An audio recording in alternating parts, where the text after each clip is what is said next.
Bonjour à toutes et à tous. Guten Tag, guten Tag, good afternoon. Bienvenue comme chaque année à la Chapelle pour l'Europe. Cet espace multiculturel et écuménique de rencontres, de prières, de partage dans les quartiers européens. Bienvenue en personne, bienvenue en ligne. Bienvenue à cette journée de portes ouvertes à la Chapelle, portes ouvertes ici à Bruxelles et aussi juste avant la journée de l'Europe. Cette idée de Robert Schuman, que l'Union européenne est beaucoup plus qu'un simple projet économique. C'est un projet de réconciliation, de solidarité, de rendre l'Europe plus fraternelle. Et c'est pourquoi cette année, nous avons choisi ce thème Europe, artisan de paix, réconciliation et solidarité. Un sujet particulièrement important dans les contextes actuels de l'invasion de l'Ukraine.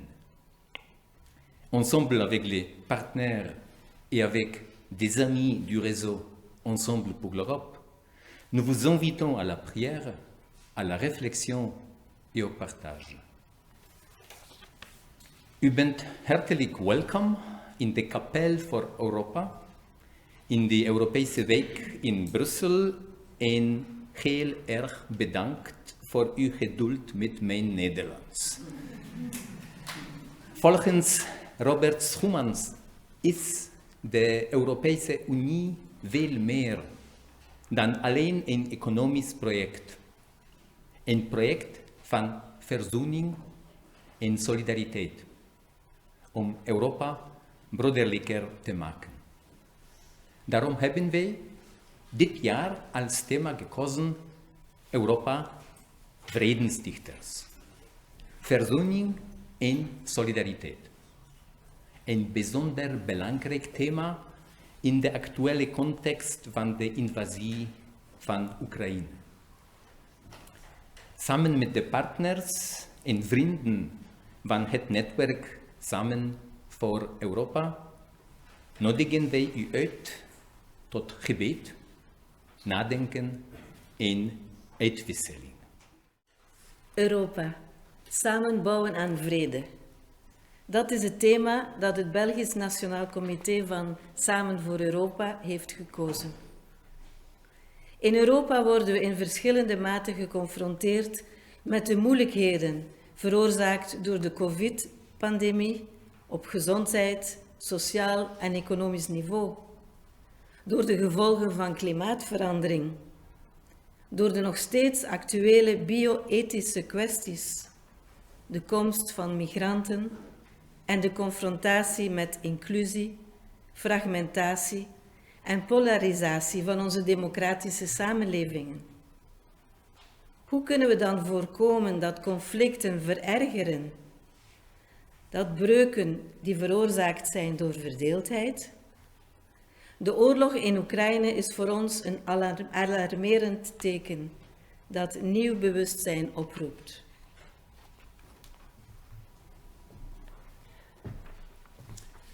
Oui, comment faire face à tous ces défis, ces événements, tout ce qui nous vient aujourd'hui, ces signes de ce temps. Ensemble pour l'Europe reste toujours très attentif aux mouvements qui travaillent nos sociétés, nos communautés aussi. Ensemble pour l'Europe est un vaste réseau européen de communautés et de mouvements chrétiens, multiconfessionnels et laïques. Restant attentifs aux forces et aux faiblesses qui tantôt soulèvent et tantôt pèsent sur ces temps que nous vivons, c'est vrai aussi, y compris dans nos églises et dans nos communautés chrétiennes. Mais c'est là sa vocation. Sa vocation est une vocation de reliance. Pouvoir établir entre des groupes de personnes qui se connaissent mal ou pas du tout des liens d'amitié. Cette valeur d'amitié, cette dimension d'amitié est vraiment importante. comment les affermir par la rencontre, par le dialogue, par l'échange de services, par l'échange des dons mutuels, auprès surtout de personnes qui en ont le plus besoin, et aussi grâce et par la prière. Car nous devons reconstruire le nous, N-O-U-S. Le nous, c'est notre fraternité humaine. Elle est à recréer sans cesse, jour après jour, dans toute l'Europe. Et la réconciliation dans nos milieux de vie et de travail, dans les familles, les mémoires, au cœur même de chacun, de chacune d'entre nous, en devient véritablement la clé. Het is rond deze profetische oproep dat wij zijn, de oproep tot verzoening, dat ons voorstel om Europa dit jaar te vieren wordt verwoord. Het wordt beleefd door benaderingen van solidariteit en ontmoeting, geïnspireerd en ondersteund door de Heilige Geest in gebed, waardoor Jezus in ons kan leven. We zullen 4 solidariteitsinitiatieven worden voorgesteld aan de hand van korte video's. Ze zijn gegeven door de Focolare Beweging, de Sint-Michielsbeweging, de Charismatische Vernieuwing en de Sant'Egidio Gemeenschap.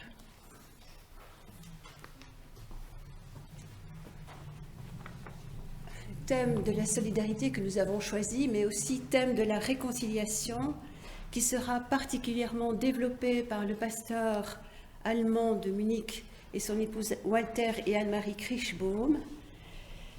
Ils sont avec nous aujourd'hui et ils vont nous donner les parties centrales de cette rencontre de cet après-midi. Ils ont vécu pas mal de démarches, tant en Allemagne orientale qu'en Pologne, qu'en Ukraine, démarches de rencontre, mais aussi de demande de pardon. Ils vont en témoigner bientôt avec nous, pour nous. Et ces démarches, c'est vraiment dans le but de guérir ce qui reste, mais surtout, elles sont là encore, les blessures profondes qui ont été occasionnées par la Seconde Guerre mondiale. À la suite de ces témoignages qu'ils donneront, eh bien, ils donneront un enseignement basé sur les Écritures et la foi en Christ. Après ce temps d'écoute de Walter et Anne-Marie, nous rentrerons dans un temps de prière, suivi d'un moment d'échange de questions et de réponses. Et à la fin, nous descendrons au rez-de-chaussée, nous lèverons le verre de l'amitié et nous nous quitterons. Dus na de tussenkomst van Walter en Anne-Marie zullen we een tijd van gebed hebben en een moment van uitwisseling en vragen.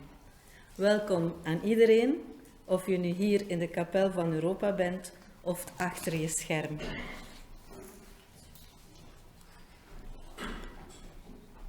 We hebben nu de voorstelling van 4 video's. De eerste 2 video's zijn in het Nederlands of van Nederlandstalige bewegingen. En zo zal Fabienne het ons in het Frans eerst uitleggen. Voilà, la première vidéo est proposée par le mouvement des Focolari et porte sur les faits et gestes d'une entraide qui dure déjà depuis 8 mois dans la région de Chenay qui a été vraiment prise par les inondations. Et je dirais, ça se passe sous le rapport, je dirais, d'une amitié personnelle à établir de personne à personne. Donc tout ça a commencé de façon assez spontanée et puis il y a cette amitié à établir dans la durée. La seconde vidéo, qui vient de la communauté Sint-Michielsbeweging, porte sur l'amitié suscitée par la présence et l'action de ce mouvement auprès des jeunes universitaires, des cités universitaires néerlandophones du nord du pays, mais aussi des migrants. Tout se passe dans un contexte multiculturel et multiconfessionnel. Ils essayent de vivre une véritable alliance entrer dans la culture de l'alliance et de la rencontre à l'écoute de Dieu, tous ensemble, jeunes et moins jeunes. De derde video presenteert de dienst van luisteren en gebed door de leden van het gebedsteam van de charismatische vernieuwing. Waar de vernieuwing aanwezig is, in gebedsbijeenkomsten, in parochievieringen, christelijke vormingssessies, overal waar het verzoek van mensen die lijden of op zoek zijn, wordt verwelkomd. En dan de vierde video, allemaal heel korte videoclips, verwijst naar de oprichting door de gemeenschap van Sant'Egidio van een humanitaire corridor, die 250 vluchtelingen in omstandigheden van grote kwetsbaarheid in staat stelt om op een veilige manier naar België te reizen en te genieten van politiek asiel. Dus veel genot. Veel groeten ook aan onze vrienden in Luxemburg die ons ook in de webinar volgen.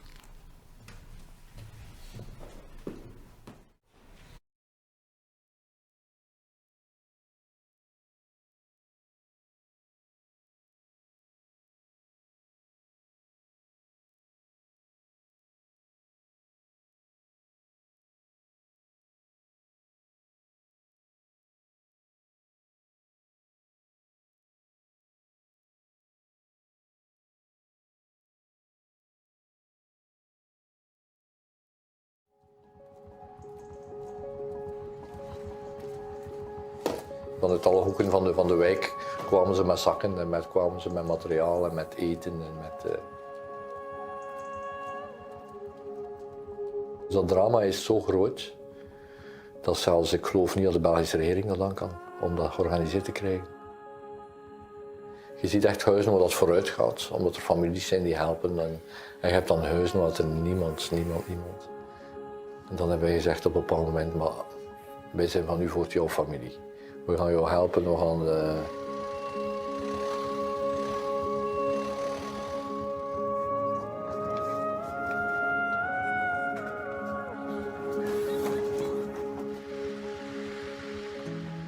En ik herinner me nog de eerste keer, ja, we kwamen een volle kabinet hadden wij dan, maar dan was het, ik denk 80% voeding. Wij kwamen daartoe en ons kabinet was in 5 minuten leeg. En we hebben gewoon nog een keer gekocht. Hè. We hebben ons kabinet nog een keer gevuld. Ja, de volgende keer stond die garage weer vol. Hè. Dus moesten wij weer rijden. Dan zijn we nog een tweede keer geweest. En dan derde keer, vierde keer, vijfde keer, zesde. Ik weet niet hoeveelste keer. Ik heb het eigenlijk niet geteld hoeveelste keer dat vandaag is dat we gaan.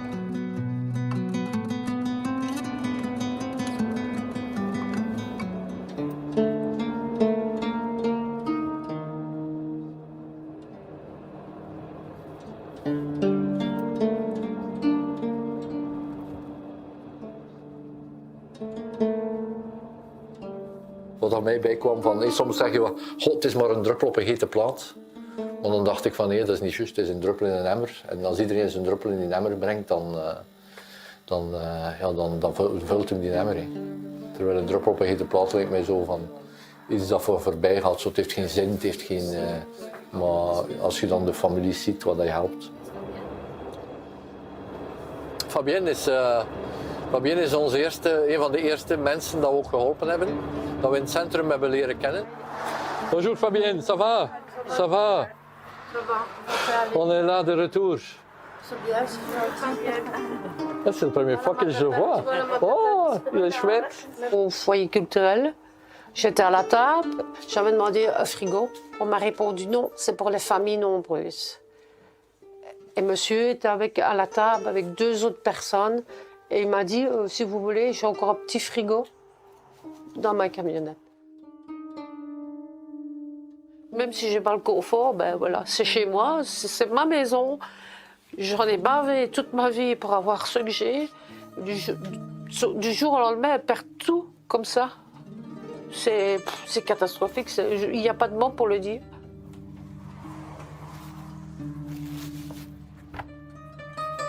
Le fauteuil pour mettre mes trucs, une petite table, c'est tout ce que j'ai. J'ai pas de douche, donc je ne sais pas me laver correctement. Je me lave dans un bassin. Je vais au centre culturel pour prendre ma douche. Parce que bon, j'ai pas le choix, des fois j'ai pas le choix. Il y a des fois je reste, désolée de dire ça, ça va peut-être choquer des personnes. Il y a des fois je reste sans me laver parce que j'ai pas le choix. Donc voilà un peu mon quotidien de tous les jours. Et je survis. Malgré tout, c'est vrai, il y a des moments où on va me voir rigoler, on va me voir faire des bêtises. Maar c'est pour oublier mon tracas. Je maakt je nuttig en dat is toch wat dat van een mensenleven ook een stuk verwacht wordt en wat ik dan ook invul op die manier. Je repars le centre, je ne sais pas comment je tiendrai le coup. Parce que là, j'y vais, je donne mon temps, j'aide les autres, je rends service, je fais du rangement, je trie, je sers les gens. Donc voilà, et heureusement qu'il y a des bénévoles, comme monsieur et madame ici qui viennent. Parce que sans ça, je ne sais pas ce qu'on ferait.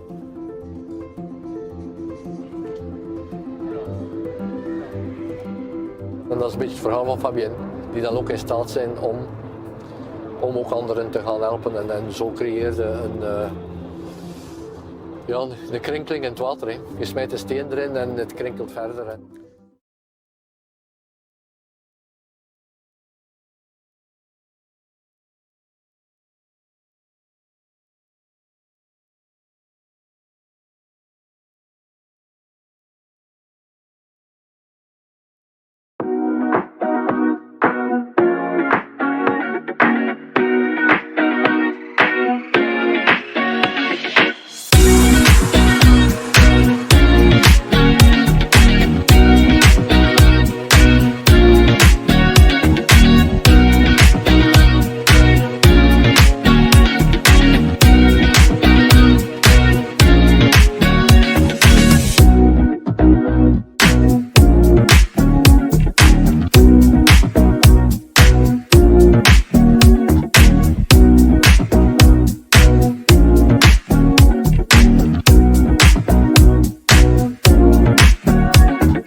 En ce début du mois d'avril, à l'aéroport de Bruxelles National, un peu à l'écart de la foule, un comité de bienvenue accueille 8 familles syriennes qui viennent tout juste d'atterrir. Fatiguées mais heureuses, un visa humanitaire dans la poche. Elles sont accueillies dans le cadre du projet de couloir humanitaire mis en place par la communauté de Sant'Egidio. Ce projet de couloir humanitaire, on l'a développé parce qu'il y a tellement de réfugiés en Syrie qui veulent venir en Belgique parce qu'ils n'ont plus de perspective de futur dans leur pays et qui doivent passer parfois par des voies très peu sûres, par la Méditerranée où ils risquent leur vie, où c'est très difficile. Alors pour permettre à ces personnes qui en ont vraiment besoin, nous avons été sur place dans les camps de réfugiés où nous avons fait connaissance avec ces familles, ce qui nous permet de déterminer qui sont les personnes les plus vulnérables pour pouvoir venir ici et pour leur offrir la possibilité de venir ici par des voies plus sûres, par avion, sans devoir passer par des passeurs ou par des trafiquants d'êtres humains. Et pour arriver en Belgique et aussi d'être accueillis, parce que ces personnes seront accueillies dans des paroisses, dans des familles, où on prendra soin d'eux et où on les accompagnera dans leur demande d'asile et dans leur intégration.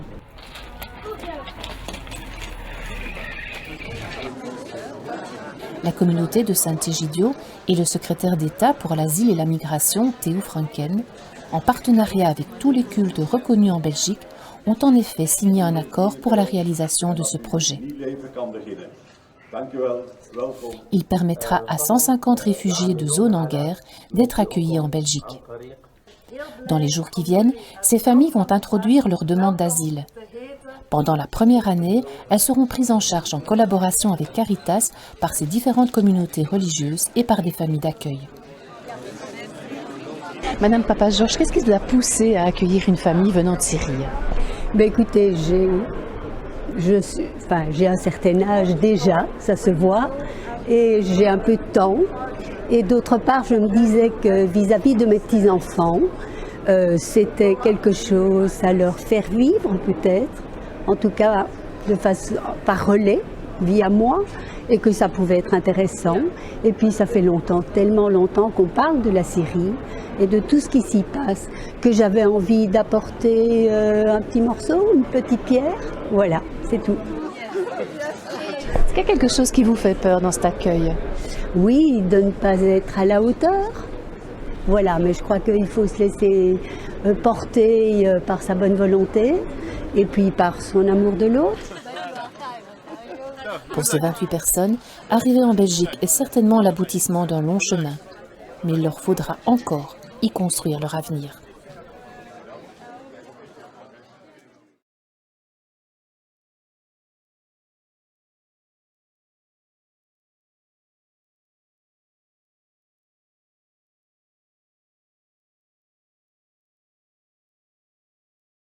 Le service écoute-prière. Ce service fraternel a été instauré très rapidement dans le renouveau charismatique pour répondre à une réelle demande de la part des participants aux assemblées et sessions de prière. Nous constatons que pareille demande se fait entendre dans d'autres assemblées chrétiennes, comme celle des paroisses, surtout en ces temps troublés par des questions ou des événements importants. Les difficultés des familles, la pandémie de la Covid et ses conséquences au niveau social, les dérèglements climatiques, les tensions politiques dans plusieurs pays, la guerre aux portes de l'Europe en Ukraine. C'est pourquoi, dans quelques paroisses, tout doucement, ce service prend sa place. En outre, des veillées de prière axées sur le besoin de déposer des souffrances et de prier pour la conversion et la guérison sont organisées à Bruxelles et ailleurs, pendant lesquelles les équipes écoute-prière se mettent à la disposition des participants. Aujourd'hui, ce service aurait toute sa place dans les assemblées paroissiales et communautaires. Il mérite d'être connu et pratiqué. Nous vous le présentons maintenant en images. Que font ces deux personnes?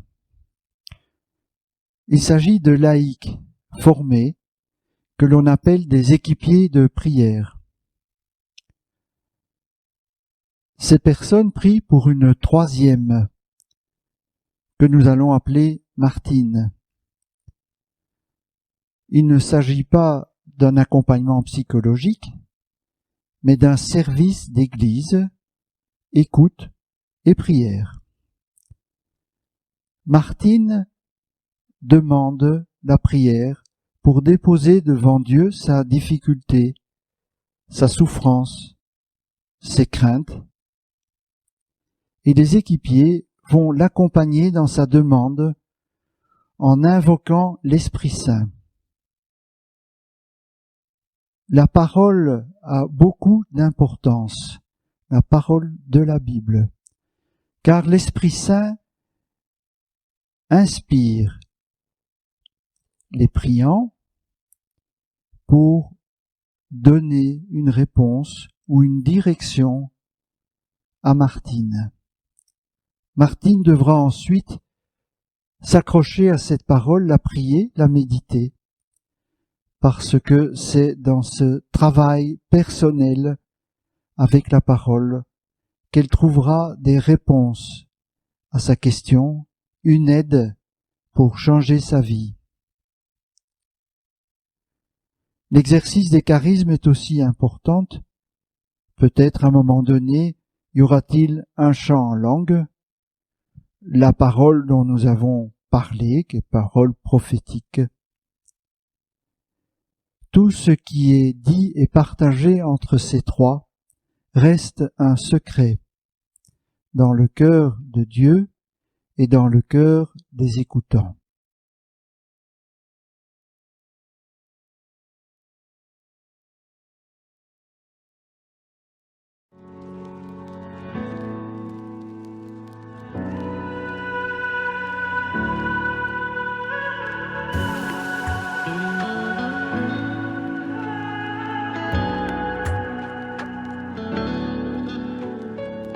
Seul je demeure fragile, seul tu demeures fragile, face à toute tragédie. À plusieurs reprises, la nature nous conscientise pour que nous puissions toujours agir main dans la main.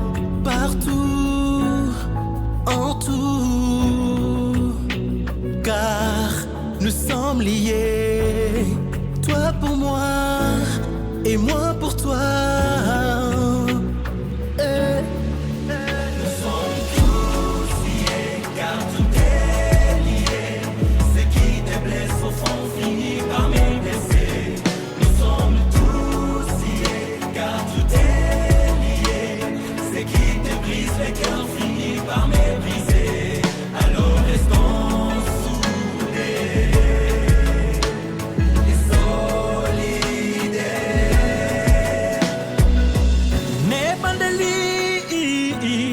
Zamba ke la biso na elilingi na ye ne bandeli Zamba ke la biso na elilingi na ye mitema na biso moko mabanzo na biso moko tozali bana ya tata moko pona nini bokabwani pona nini kobomana sepelisi motema ya Nzambe te.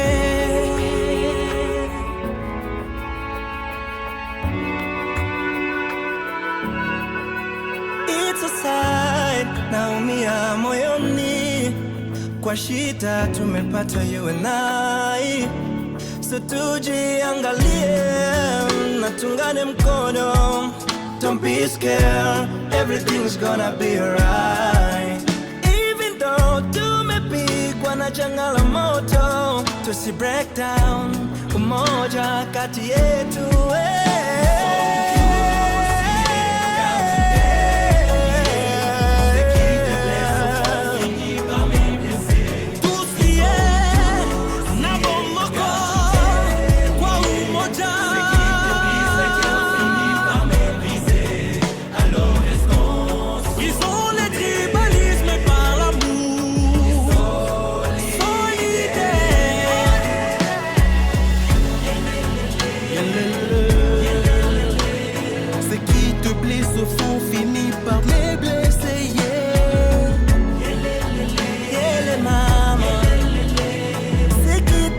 Le cœur finit par me briser.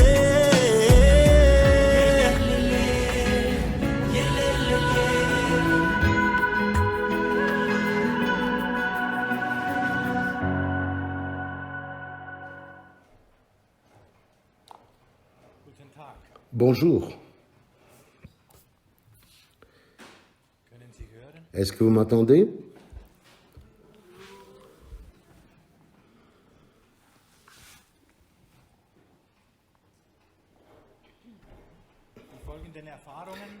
Les expériences suivantes,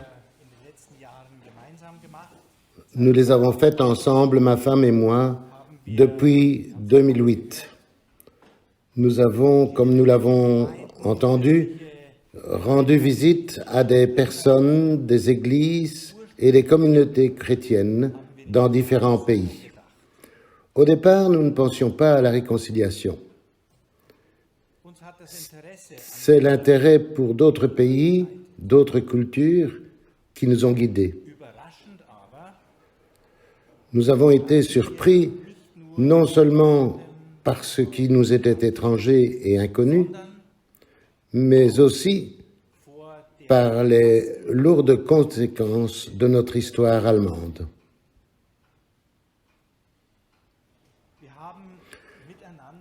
Nous avons osé faire ensemble des pas vers la réconciliation.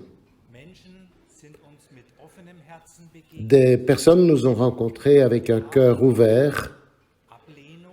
Nous avons aussi connu le rejet et avons dû le supporter.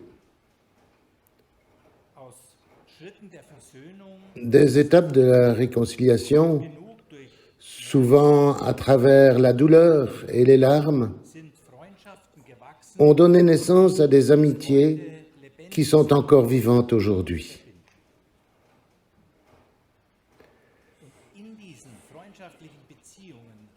Par ces relations amicales, nous avons découvert de nombreuses richesses.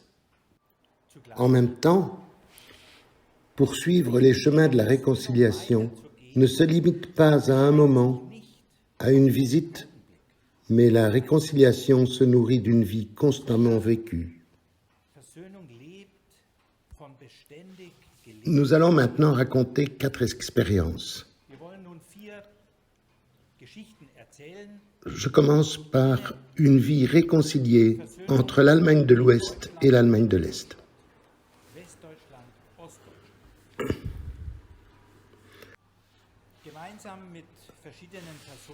Avec des personnes de différentes régions d'Allemagne, je devais organiser un congrès œcuménique.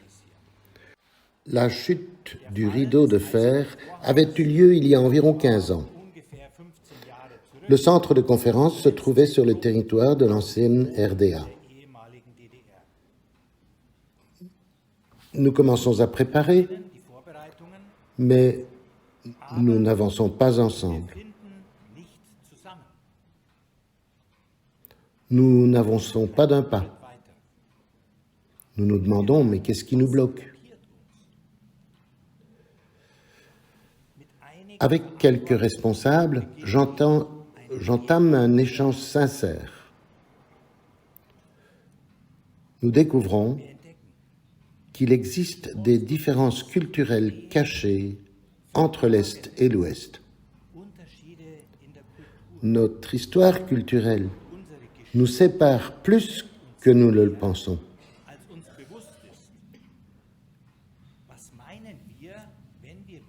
Que voulons-nous dire lorsque nous utilisons certains termes? Comment les décisions sont-elles prises? Les participants qui ont grandi dans l'ancienne RDA se sentent mis sous tutelle. Les participants de l'Ouest pensent que toutes les étapes de la préparation doivent être accélérées.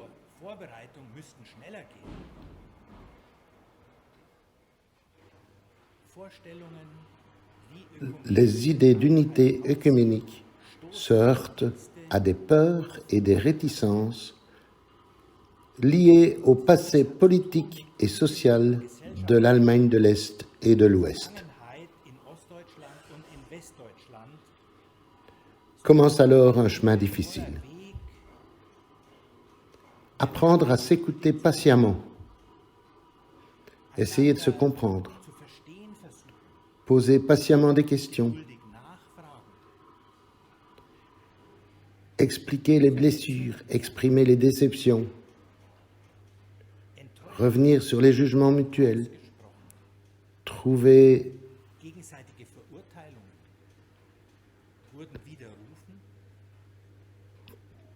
des mots qui expriment l'estime de l'autre.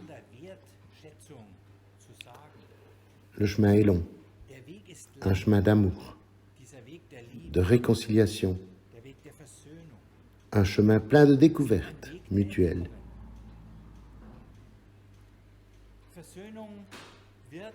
La réconciliation devient, comme nous l'avons appris, un dur travail d'amour.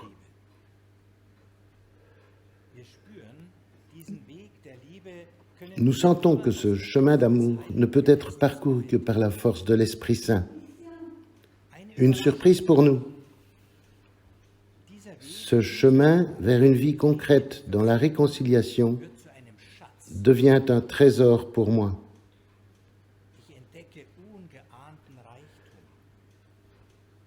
je découvre une richesse insoupçonnée chez mes amis, justement de l'ex-RDA. Leur histoire, leur empreinte, malgré leur étrangeté, deviennent un enrichissement pour moi. En même temps, je vois certaines choses de ma culture occidentale sous une autre lumière dans les rencontres.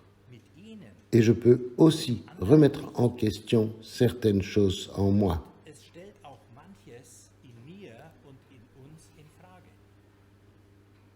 La réconciliation me change, moi aussi. Nous faisons l'expérience que la réconciliation a pour noyau la demande de pardon. La réconciliation devient une culture de la rencontre, un encouragement à traverser des frontières et l'inconnu. La réconciliation devient un cadeau réciproque, même si certaines choses restent étranges et tendues.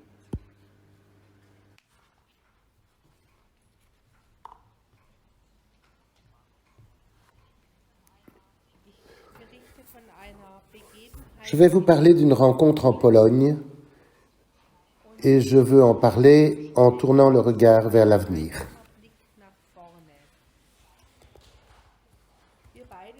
Nous sommes en visite chez des amis.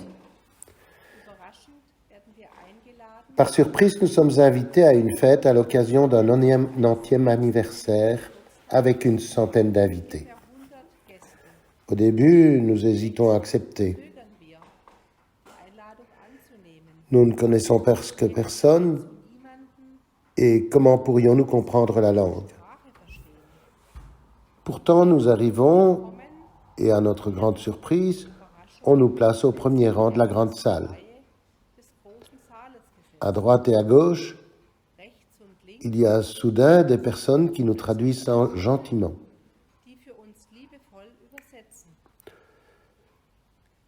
Puis le jubilaire prend la parole.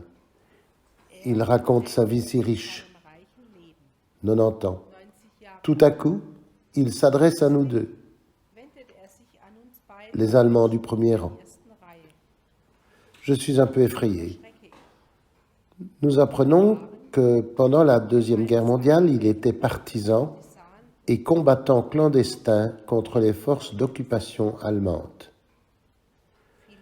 Il a vraisemblablement connu beaucoup de souffrances et de destruction, des morts causées par les Allemands. Après la guerre, sa haine envers les Allemands était si forte qu'il ne voulait plus rien avoir à faire avec eux. Quelques années après la guerre, des Allemands de la RDA sont venus en Pologne pour des raisons professionnelles. Ils ne pouvaient pas les éviter. Ils doivent avoir été extrêmement affectueux et prévenants. Notre jubilaire raconte « Mon cœur a commencé à s'adoucir au fil des ans. Mon image des Allemands a commencé à changer. » Il entre en contact avec un projet de réconciliation avec des chrétiens de la RDA. Peu à peu, sa haine disparaît et il trouve la paix. Plus encore, il devient une personne qui contribue à la réconciliation et à la paix partout où il le peut. Cela a dû être un long chemin intérieur avec de nombreux combats. J'en ai les larmes aux yeux. Cet homme s'adresse à nous, Allemands, en présence de près de 100 Polonais, avec une telle chaleur de cœur et une telle profondeur de réconciliation que la force du pardon et de la réconciliation semble se manifester en sa personne. Son rayonnement de réconciliation et de paix est bouleversant. Après la célébration, il me tend la main et je lui tends la mienne. Nous nous regardons dans les yeux et sentons que notre histoire commune se poursuit. Dans les années qui suivent, nous nous réunissons encore 2 fois avec différents groupes d'Allemands et de Polonais. Nous échangeons sur les étapes de la réconciliation et d'une vie réconciliée. La réconciliation va de pair avec la patience et la volonté d'écouter ouvertement. La réconciliation fait l'effort de comprendre une autre personne, une autre culture, une histoire vécue. La réconciliation ne peut pas effacer une histoire douloureuse et chargée de culpabilité. Mais les forces perturbatrices et destructrices sont surmontées.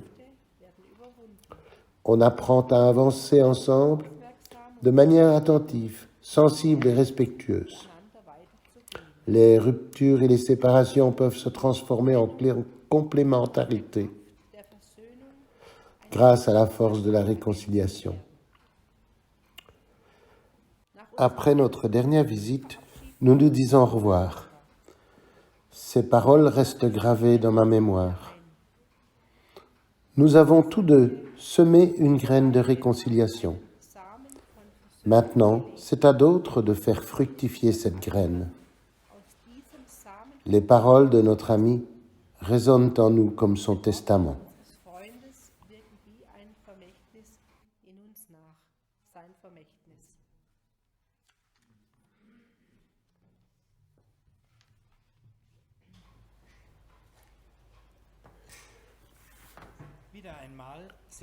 Une fois de plus, nous sommes en Ukraine. Cette fois-ci, nous sommes venus ensemble, 15 Allemands et 20 Polonais. Nous cherchons à nous réconcilier, à faire de nouvelles rencontres. Un jour, nous nous rendons avec une dizaine d'Ukrainiens dans un immense cimetière à l'ouest de l'Ukraine, où sont enterrés des milliers de soldats de la Seconde Guerre mondiale. Des Allemands, des Russes, des Ukrainiens, probablement aussi d'autres nationalités.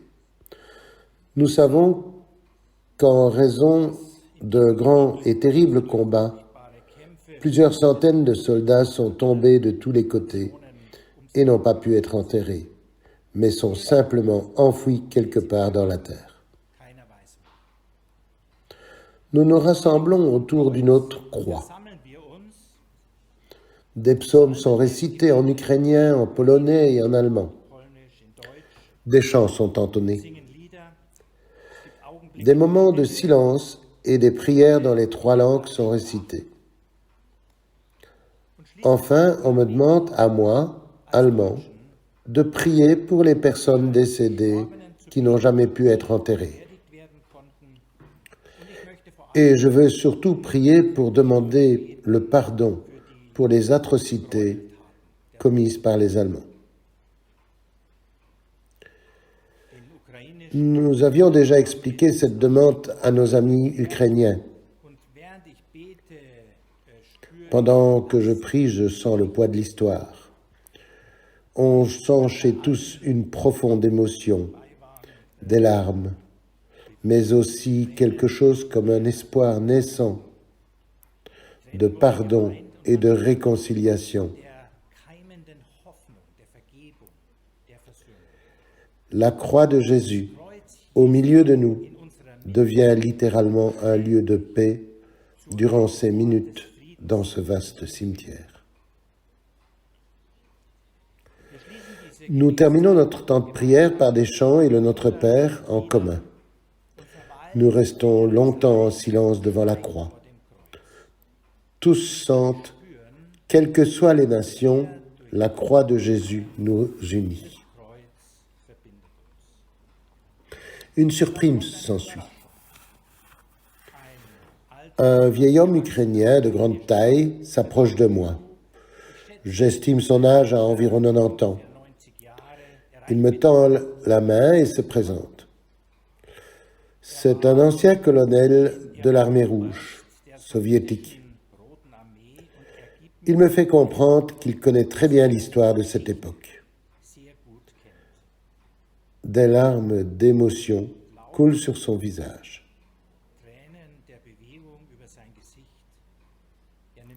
Sa main en serre la mienne. Et dans un allemand hésitant, Il me dit, « Je vous remercie pour votre prière. Je vous remercie pour votre prière. » À ce moment, le silence se fait dans le cimetière. Nous nous tenons la main. À cet instant, nous nous regardons les yeux dans les yeux et savons, entre un ancien officier soviétique, moi et nous autres Allemands, la croix de Jésus a fait naître une paix que personne d'autre que Jésus ne peut créer.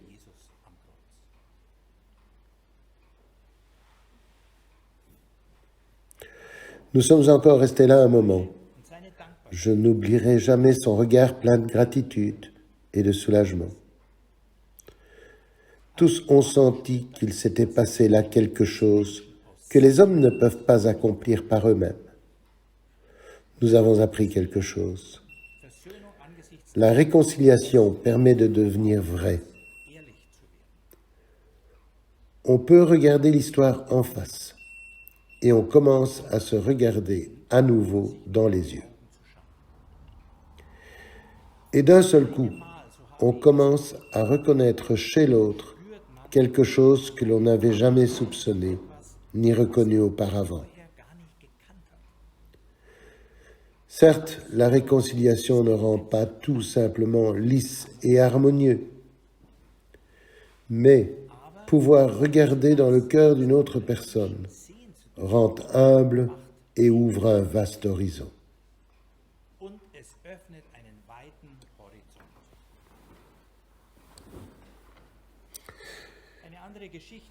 Une autre expérience en Ukraine. Nous sommes invités à une réunion de responsables de différentes églises. Le pasteur d'une église libre nous invite spontanément à son culte et me demande d'y prêcher le lendemain pendant la célébration. Ensemble, nous acceptons l'invitation, mais nous ne savons pas de quelle église il s'agit réellement. Plus tard, 24 heures avant la célébration,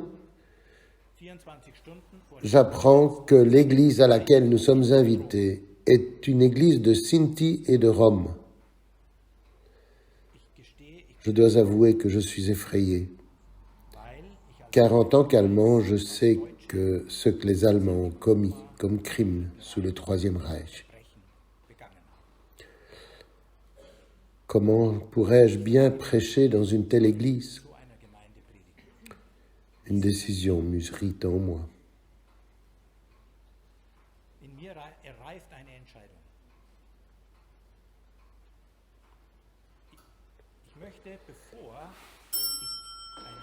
Avant de prêcher,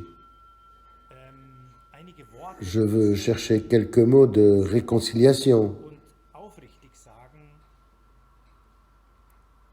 et exprimer ma difficulté ouvertement à la communauté. Le lendemain, nous sommes accueillis très chaleureusement dans l'église. On se réjouit de nous voir, même si nous ne nous connaissons pas du tout. Il y avait environ 150 personnes, et lorsque je suis présenté pour la prédication, nous étions d'abord ensemble à l'avant, puis moi seul. Je m'exprime. Je suis allemand et je vous remercie beaucoup pour votre accueil chaleureux et amical. Je voudrais vous dire honnêtement que je suis au courant des milliers de meurtres horribles commis par les Allemands contre votre peuple.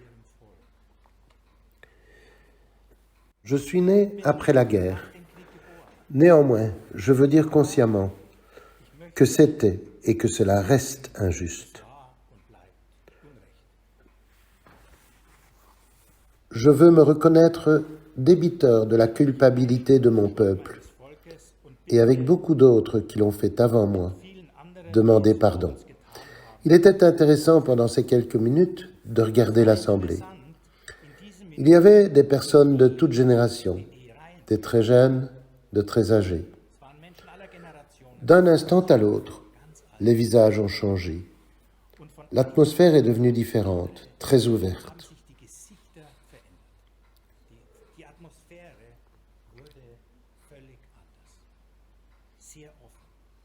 Le culte s'est poursuivi et nous avons remarqué ensemble que par le don de Jésus sur la croix, l'histoire n'était pas oubliée.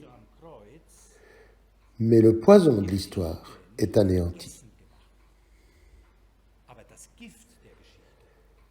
La réconciliation ouvre, comme je l'ai dit, un espace où la vérité devient possible. Nous avons constaté que la réconciliation ne s'interroge pas d'abord sur le bien et le mal, mais fait face à la faute commise. Elle rend possible que des blessures, des plaies et des refoulements puissent être exposés ouvertement. Et par là, s'ouvre aussi, par la réconciliation, un espace d'ouverture pour les dialogues. L'adieu à cette communauté a été encore plus chaleureux que l'accueil, incroyablement charitable. Merci beaucoup.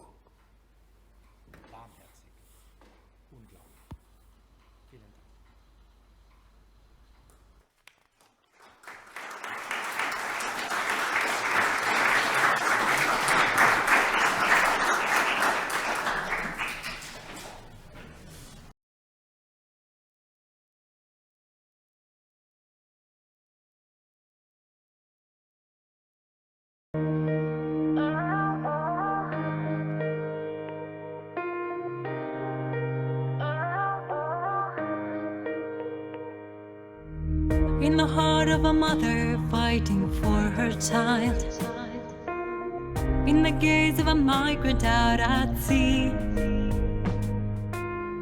in the girl whose poverty can steal her smile, in the tears of a friend who cries with me, there's a ray of light that knows the frozen earth will awaken. It says I believe the springtime will come. Yes, I've got hope. I've got hope. It's a light that'll never die. I've got hope. I've got hope. I won't give in, won't give up the fight. Every seed has the power within to make it grow.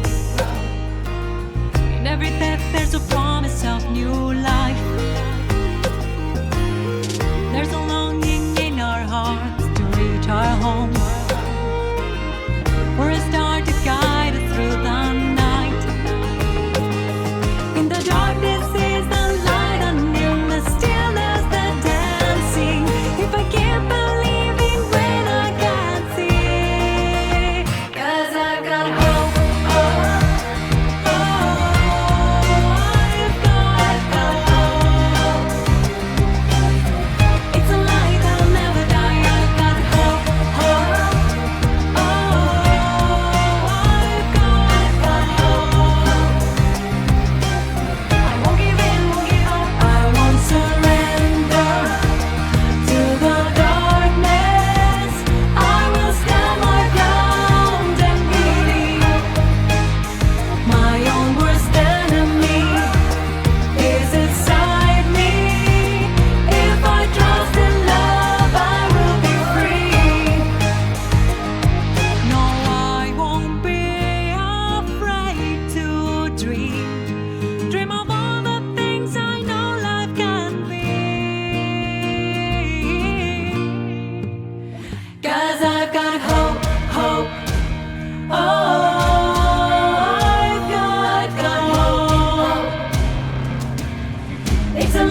Quelques pensées bibliques.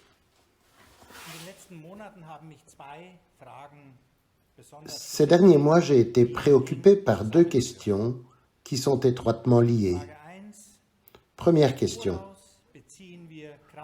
D'où tirons-nous la force d'une espérance forte? Deuxième question. Comment accéder à une vie réconciliée? Il n'est pas nécessaire de le décrire explicitement. Notre monde semble se diviser de plus en plus en plusieurs parties qui ne sont plus guère en mesure de communiquer entre elles. Je ne dois pas décrire les secousses et la violence qui se propagent. Alors encore une fois, ces deux questions. D'où tirons-nous la force d'une espérance forte? Et deuxième question, comment accéder à une vie réconciliée? Nous, chrétiens, unis par le baptême dans le Dieu trinitaire, nous entendons un message incompréhensible. C'est un message étranger à la réalité de l'histoire et des bouleversements violents. Cette parole s'oppose justement à tout désespoir et à toute division.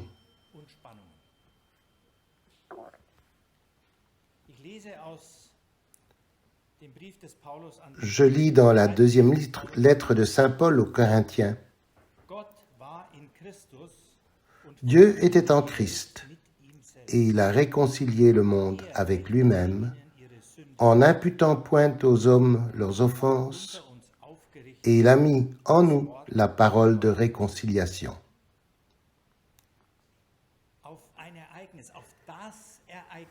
C'est un événement, c'est l'événement auquel saint Paul fait référence. Là, sur la croix du Golgotha, là, dans le corps d'un homme torturé, méprisé, torturé, tué, là, dans un processus qui ne semble que confirmer la réalité irréconciliable en Jésus-Christ. Là est, et là était Dieu lui-même. Jésus se laisse frapper à notre place et est proche de ceux qui sont frappés. Dans l'amour, ce Jésus souffre avec ceux qui subissent la violence. En Jésus sur la croix, Dieu ne règle pas ses comptes, mais il pardonne. En Jésus sur la croix, la haine, les appels à la vengeance, l'hostilité, se sont littéralement donné la mort. Écoutons encore une fois saint Paul. Lui qui n'a point connu le péché, il l'a fait devenir péché pour nous. Lui qui n'a point connu le péché, il l'a fait devenir péché pour nous. En Jésus-Christ, Dieu regarde ce monde qui est le nôtre, comme un monde réconcilié. Dieu me regarde, moi et chacun de nous, comme un être humain, aimé et réconcilié par son sacrifice sur la croix.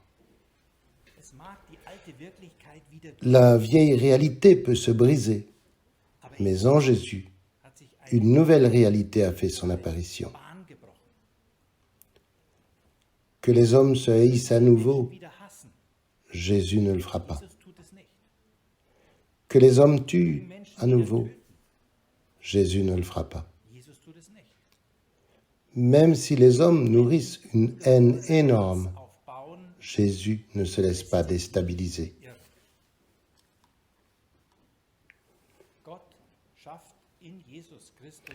Dieu crée en Jésus-Christ une nouvelle réalité. Permettez-moi de le répéter. Dieu crée en Jésus-Christ une nouvelle réalité. Cette réalité s'appelle réconciliation. Le cœur de toute réconciliation est le pardon au nom de Jésus. Le pardon signifie que nous sommes graciés en Jésus-Christ face à toutes les fautes imaginables. La grâce, c'est le grand mot de la réconciliation. Le pardon est une force salvatrice entre les personnes qui sont devenues coupables les unes envers les autres. Le pardon est une force de paix, une force de guérison, aussi entre les peuples. Nous, Allemands, pourrions par exemple parler de cela avec les Polonais. Pardonner ne signifie pas oublier, mais désintoxiquer.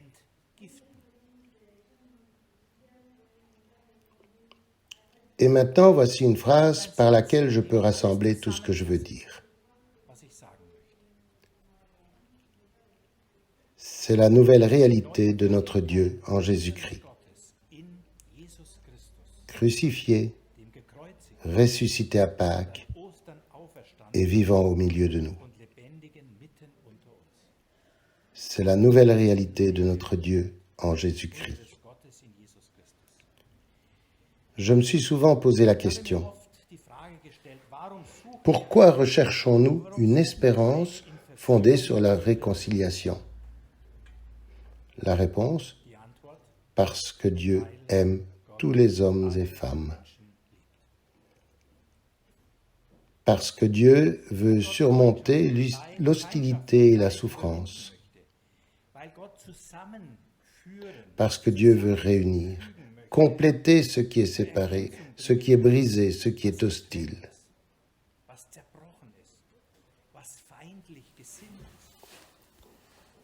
La croix de Jésus est la preuve de cet amour de Dieu.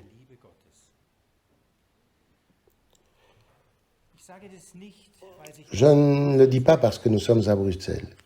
Robert Schuman, l'un des fondateurs, l'un des missionnaires d'une Europe pacifiée, a dit un jour après la Deuxième Guerre mondiale, « La paix du monde ne peut être préservée sans un effort créatif à la mesure de la menace. »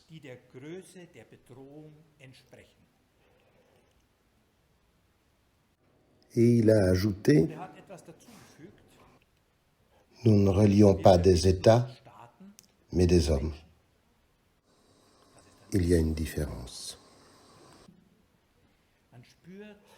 On sent dans ces mots qu'il est tourné vers l'espérance, vers des relations réconciliées. Mais la question qui doit venir maintenant, c'est qui vient à notre secours avec une telle force créatrice, cette force dont parle Robert Schuman? Car ce n'est pas en tant qu'être humain que nous pourrons créer et façonner une force de paix et de réconciliation.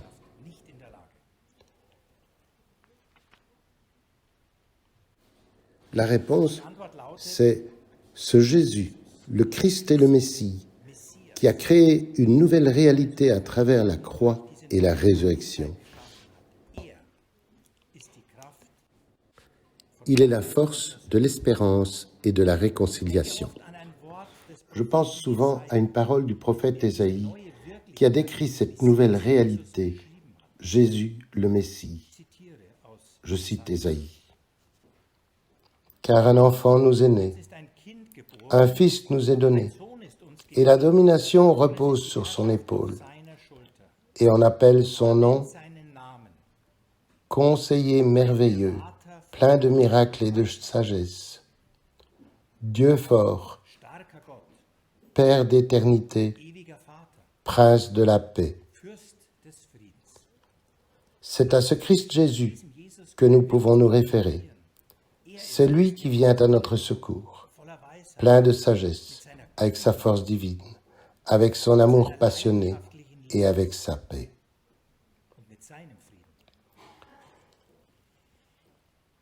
Une réconciliation pleine d'espérance n'est pas tournée vers le passé, avec un regard permanent sur le passé. La réconciliation ouvre des voies vers l'avenir, vers un aujourd'hui et un demain qui nous permettent d'aller courageusement de l'avant.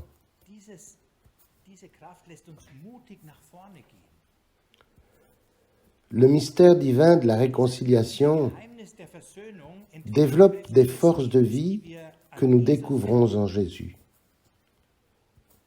Je rappelle encore quelque chose qui me semble important. Le mystère divin de la réconciliation emporte notre passé, le désintoxique et le dépouille de ses forces paralysantes et nous entraîne dans des forces qui, de bien des manières, servent la vie aujourd'hui. Cela signifie une espérance solide au milieu de la souffrance, des tensions et des défis insoupçonnés. Je voudrais ajouter ce que nous avons vécu à deux au travers des contacts par Zoom et par courriel avec nos amis d'Ukraine. Il y a une espérance qui reste porteuse au sein même de cette catastrophe. C'est pour nous un miracle. J'ose décrire cette dynamique avec un autre mot. En tant que réconciliés dans la croix de Jésus et dans la force de sa résurrection, nous nous mettons littéralement à côté de Jésus pour participer à l'action permanente de Jésus et être actifs aux côtés de Jésus. Consoler, nourrir, guérir, encourager, aider, nous l'avons vu dans quelques vidéos, être accueillant, construire des ponts, surmonter l'hostilité.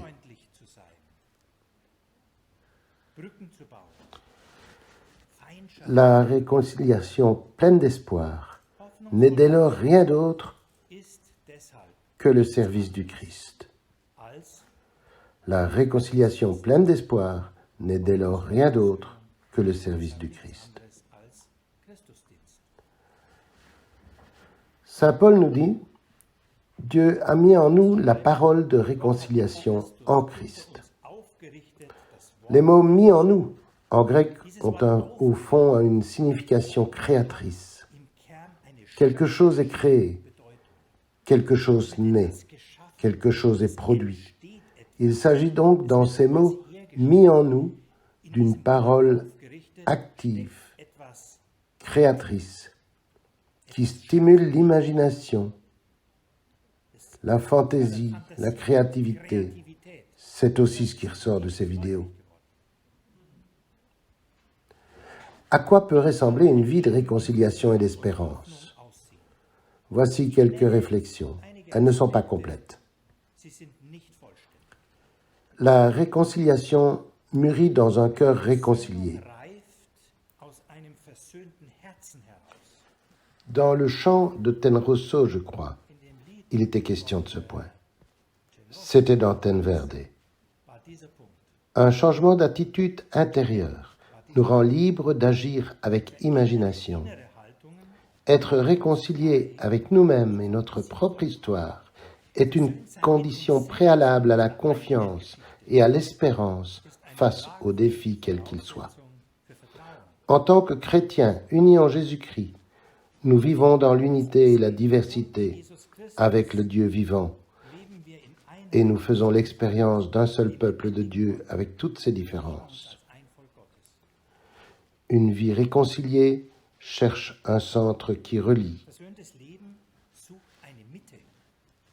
On met l'accent sur ce qui nous unit, afin de percevoir et de réévaluer ce qui nous est étranger. La diversité œcuménique réconciliée permet de s'engager librement les uns pour les autres, même au-delà des frontières linguistiques et culturelles.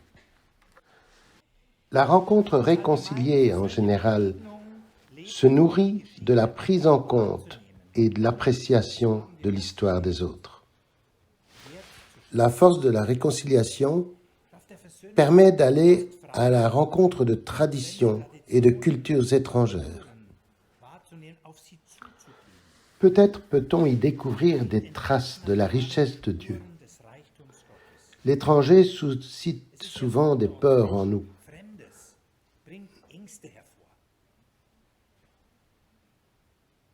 Nous craignons les tensions, nous nous sentons menacés. Emprunter des chemins réconciliés nous incite à regarder honnêtement les blocages qui se trouvent en nous et à emprunter d'abord les chemins intérieurs pour gagner en courage et en liberté. Construire des rencontres et des ponts avec les autres nous change aussi nous-mêmes. Avec nous-mêmes aussi, nous suivons des processus intérieurs. Un autre thème important. Une vie réconciliée comporte toujours un risque. Souvent, nous remarquons comment notre langage change. J'ai vécu cela avec ma propre famille. Nous avons appris à parler autrement de la Pologne, des Russes, des Français.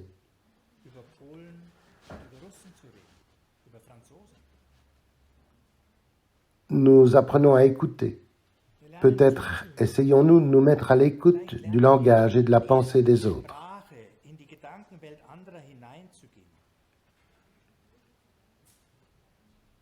Quel don et quelle richesse découvrons-nous dans ce qui nous est d'abord étranger? Que pourrions-nous faire pour aider cette richesse à s'épanouir? Nous avons déjà entendu ce qui a été dit. Dans le courage de la réconciliation réside une force qui permet de dépasser les limites, et c'est vrai, pour cela il faut du courage. Prendre du risque. Il est aussi devenu clair que vivre une réconciliation pleine d'espérance peut aussi signifier partager avec d'autres la tristesse et la douleur face à un passé douloureux et coupable. Des déceptions ne pourront pas non plus être évitées, même là où nous avons osé faire les pas les uns vers les autres. Cela aussi, nous l'avons vécu. Le rejet. Que faisons-nous au moment du rejet, alors que nous avons cherché la réconciliation?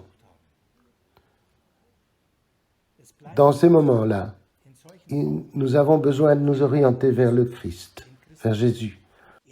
Il est la racine de la réconciliation. Encore une fois, une vie de réconciliation comporte toujours un risque. Nous participons à la force créatrice de Jésus, à la force créatrice de notre Dieu, qui veut guérir et réunir ce qui est brisé. C'est pourquoi il m'est important de dire que nous ne devons pas idéaliser ou romancer ce qui est étranger, mais nous devons rencontrer la réalité à travers l'amour de Dieu. À la lumière du Christ, comme le dit le prophète Isaïe, nous découvrons une autre perspective. La réconciliation pleine d'espérance n'est rien d'autre que le service du Christ. Cela demande aussi des efforts, une volonté d'apprendre. Je termine avec une question à moi-même et je vous la transmets. Est-ce que pour l'amour de Dieu, est-ce que nous oserons toujours de tels pas de réconciliation et de paix? Une fois de plus, pour l'amour de Dieu et par sa volonté. Ce monde meurtri a besoin de l'amour de Dieu, car ce qui reste, c'est la volonté de Dieu et des hommes et des femmes aimés de Dieu.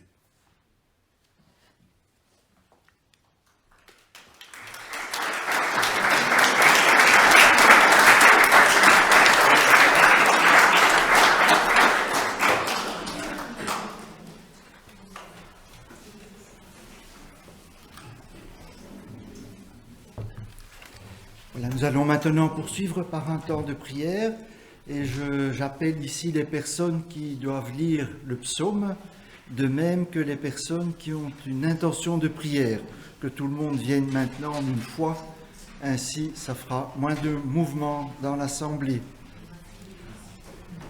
Après la lecture du psaume et des intentions de prière, nous réciterons ensemble la prière de Saint François. Vous avez reçu chacun un petit feuillet, et donc en français ou en néerlandais, selon votre langue maternelle. Je vais demander à Walter de venir aussi ici, parce que après la lecture du psaume en français et en néerlandais, nous te demanderons, à Anne-Marie aussi bien sûr, de laisser parler votre cœur librement, en prière. Voilà, proclamez le psaume.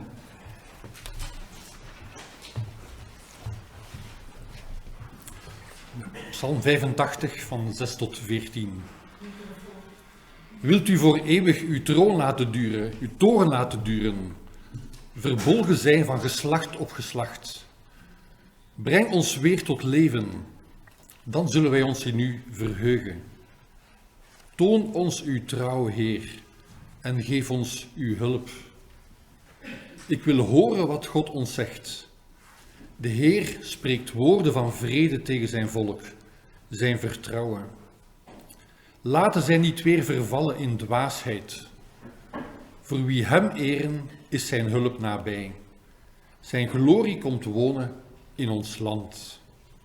Trouw en liefde omhelzen elkaar. Recht en vrede begroeten elkaar met een kus. Trouw bloeit uit de aarde op. Recht ziet uit de hemel toe. De Heer geeft al het goede. Ons land zal vruchten geven. Het recht gaat voor God uit en baant voor hem de weg.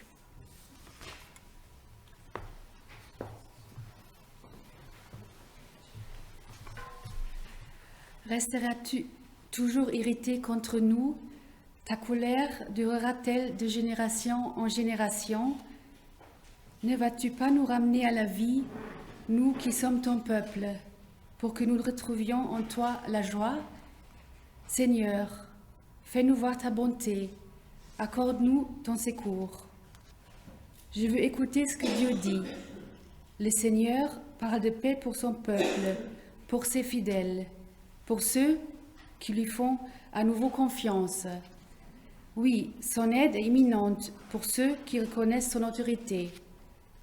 Sa présence glorieuse habitera bientôt notre pays. La bonté et la fidélité se rencontrent, la loyauté et la paix s'embrassent.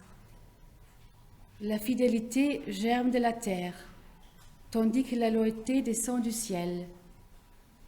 Le Seigneur lui-même donne le bonheur, et notre pays donne ses produits. La loyauté marche devant le Seigneur et trace les chemins devant ses pas.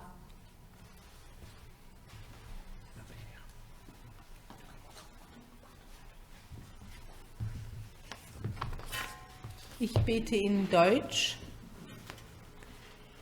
Herr Jesus Christus, wir bitten dich um deine Gnade für alle Länder in Europa. Erbarme dich über allen, die benachteiligt sind. Wir brauchen deinen Frieden, der unsere Herzen verändern kann.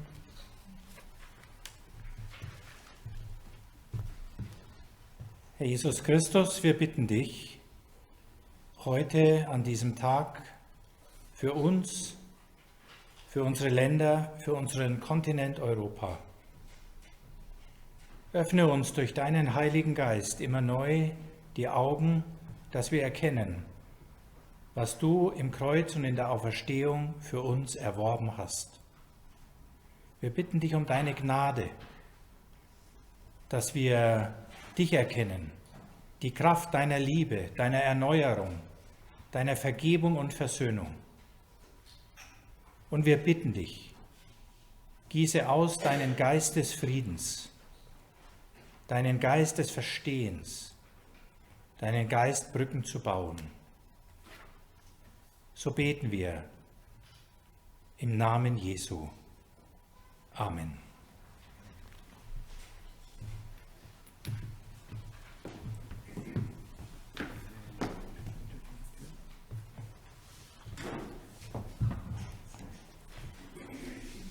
Seigneur Jésus-Christ, nous te remercions, nous te rendons grâce pour ce que tu as fait en nous. Et nous te prions pour nous, pour nos pays, pour notre Europe. Et nous te prions surtout de verser sur nous ton esprit de réconciliation pour nous renouveler. Amen.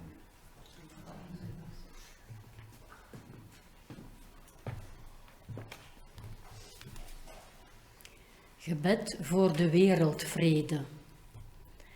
Vader, wij maken ons de schreeuw en de wanhoop eigen van de volkeren die op dit moment lijden onder geweld, conflicten en oorlogen. En wij richten dit gebed tot u, Vader van allen. Onze God, God van vrede, die iedereen lief heeft met eeuwige en onvoorwaardelijke liefde, geef ons de genade om uw gezicht te zien in elke persoon die we ontmoeten. En help ons de muren van vijandigheid, haat en vernietiging af te breken. Met onvermoeibaar geloof vragen wij u om de gave van vrede. Vrede in het hart van ieder mens, vooral in de harten van hen die de volkeren regeren. Vrede tussen groepen, etnische groepen, landen. In het bijzonder vragen wij u met het geloof dat bergen verzet, dat het vuur van de oorlog mag ophouden en dat de dialoog op zoek naar wegen van vrede tussen Rusland en Oekraïne mag zegevieren. Wij vragen om de genade om alle lopende conflicten te beëindigen, in het bijzonder de meest vergeten conflicten. Heer, onze God, geef ons de genade om elkaar te verwelkomen, om elkaar te vergeven, om als één mensenfamilie te leven. Open ons hart en onze geest voor de noden van onze broeders en zusters, voor hun zorgen en verdriet. Geef ons het vaderland van anderen lief te hebben als ons eigen vaderland. God van barmhartigheid, van eensgezindheid, maak ons tot werktuigen van uw vrede. Aan u komt alle lof en eer toe, nu en tot in eeuwigheid. Amen.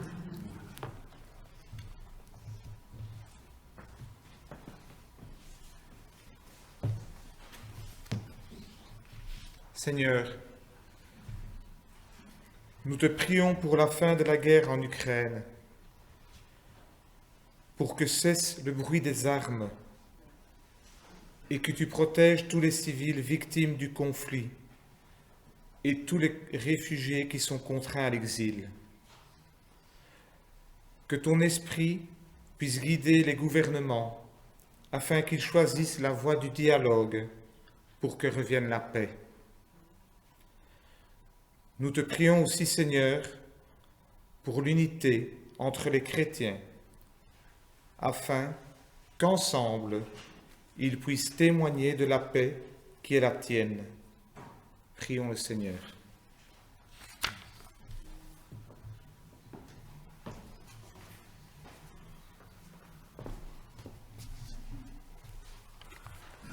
Jesus, send the Holy Spirit upon us, that we might be peacemakers in our families, in our communities, in our work, in the church, and in the world. Amen.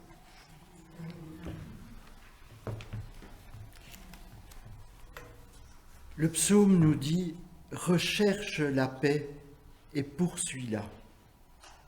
Shalom. Shalom est dérivé de la racine hébraïque « léachim », qui signifie « se compléter mutuellement ». Seigneur, tu nous confies la paix comme une tâche permanente, à laquelle l'homme doit travailler tout au long de sa vie. La paix a la même fonction par rapport au monde que le levain dans la pâte. Le levain est un organisme vivant qu'il faut nourrir régulièrement. Il en est de même de la paix.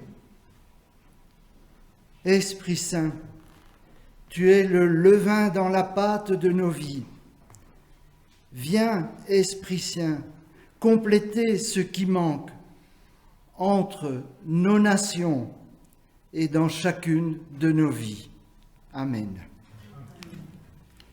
Je vous invite maintenant à réciter ensemble. On va le faire en français et en néerlandais. Vous avez les deux textes. Je propose qu'on commence la première partie en néerlandais et qu'on poursuive en français. Alors on va le faire tous ensemble. Voilà. On va l'assemblée. Oui. Alors Dus het eerste deel in het Nederlands van het briefje wat we gekregen hebben, het gebed van Sint Franciscus.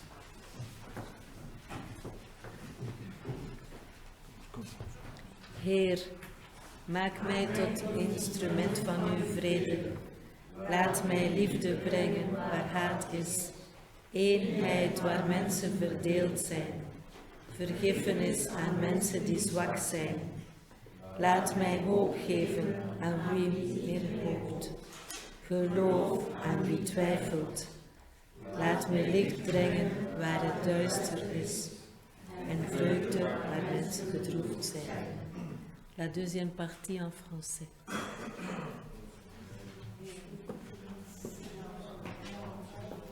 Ô Seigneur, que je ne cherche pas tant à être consolé qu'à consoler, à être compris qu'à comprendre, à être aimé qu'à aimer, car c'est en se donnant qu'on reçoit, c'est en s'oubliant qu'on se retrouve, c'est en pardonnant qu'on est pardonné, c'est en mourant qu'on ressuscite à l'éternelle vie. Amen.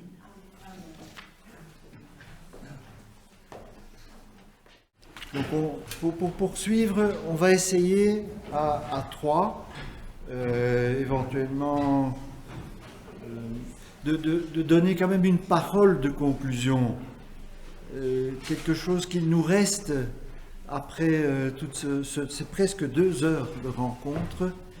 Donc peut-être Philippe, si tu veux venir, viens aussi. Peut-être que tu auras quelque chose dans le cœur. Viens.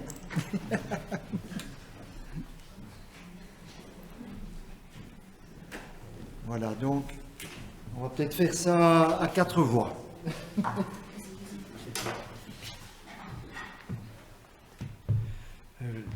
Non, c'est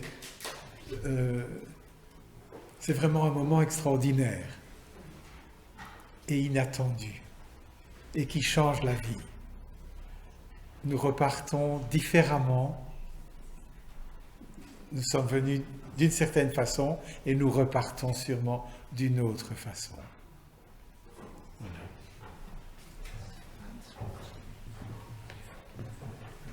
En elk zaadje is klein, maar het brengt grote vruchten voort als we het samen doen.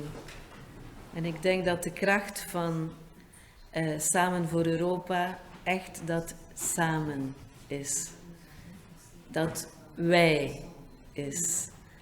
En daarom wil ik ook iedereen bedanken die hier is.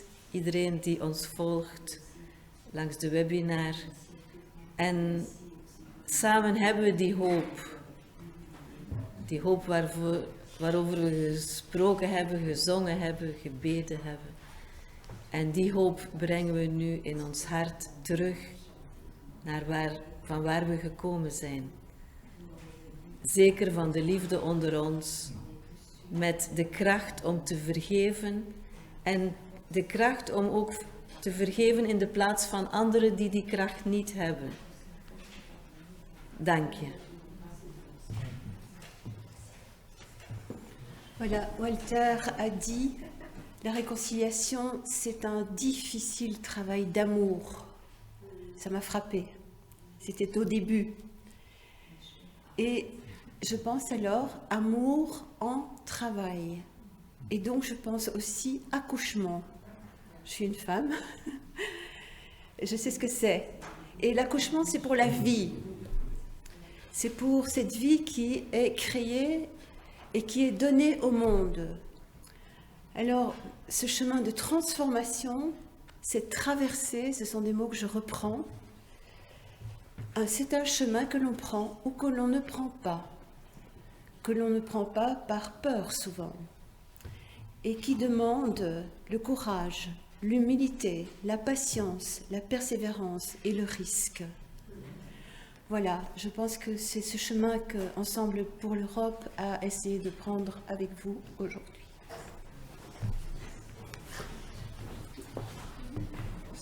Voilà, moi je voudrais peut-être vous donner un petit mot d'explication, parce que vous voyez à côté du cierge pascal, bien droit, bien lumineux, il y a quelque chose d'étrange. C'est quoi? C'est quoi? Si vous posez la question. En fait, c'est le résultat d'un temps de prière que nous avons eu hier soir avec des groupes de prière du renouveau charismatique à la basilique. Walter et Anne-Marie étaient présents et ce qui s'est passé là, il y a eu l'enseignement, il y a eu la prière et ceci est symbolique parce que c'est symbolique de la parole d'Ézéchiel. Ézéchiel 37 qui dit « Je vais prendre un bois et je vais écrire le nom d'Israël. Je vais prendre un autre bois et je vais écrire le nom de Jacob. Je prendrai les deux bois dans ma main et de deux peuples ils feront un. » C'est ce qui s'est passé hier soir. Ce bois est fendu, nous l'avons mis devant et toutes les personnes qui étaient là sont venues écrire à l'intérieur quelque chose qui pesait dans leur vie.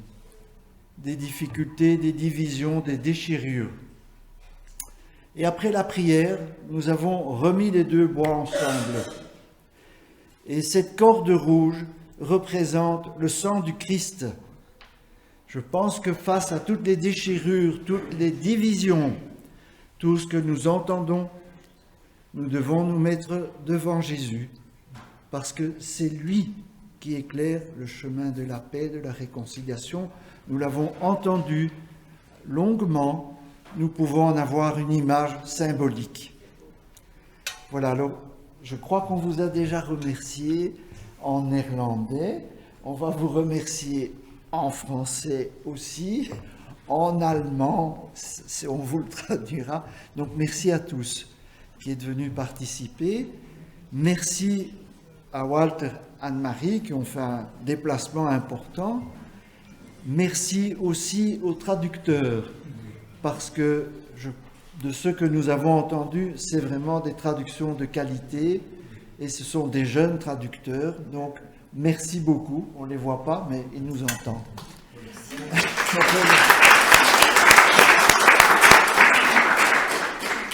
Merci aussi à la chapelle de l'Europe qui nous accueille ici et qui met à notre disposition toute cette technique qui nous permettra aussi de, non seulement vous avez profité du webinaire, mais ce sera possible aussi de réécouter tout ça sur YouTube. Merci à tous ceux qui ont travaillé pour que cette journée soit possible. Et je me permets de vous demander, si vous le voulez bien, si vous voulez nous soutenir financièrement. Il y a des petites corbeilles là-bas derrière qui seront présentes à l'entrée, parce que tout ceci a quand même un prix. Alors, je ne vais pas m'étaler, mais je pense que si vous pouvez nous aider, ce sera vraiment bienvenu. Et merci beaucoup. Vous êtes invités... Ah, pardon? Oui, je n'oublie pas. Vous serez invités après le Notre Père et la bénédiction à prendre un verre de l'amitié en bas. Alors, nous dirons le Notre Père chacun dans notre langue. Et ensuite, je demanderai aux pasteurs présents dans l'assemblée et aux prêtres de venir ici devant et dans l'unité et la diversité recevoir une bénédiction. Notre Père, qui es aux cieux,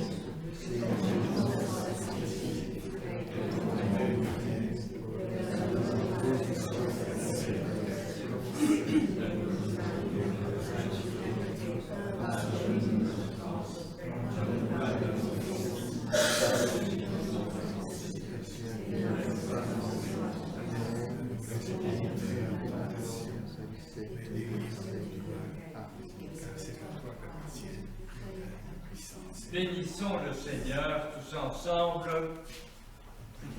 venez, venez.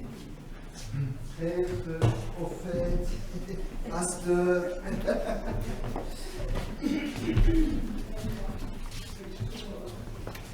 Il est important, à l'issue de cette rencontre, de bénir le Seigneur pour tout ce que nous avons reçu, pour tout ce qu'il nous a donné, pour tout ce qu'il a permis comme accomplissement et comme réconciliation dans le monde, dans notre pays et partout. Et que Dieu nous bénisse, le Père, le Fils et le Saint-Esprit. Amen. Acclamons le Seigneur.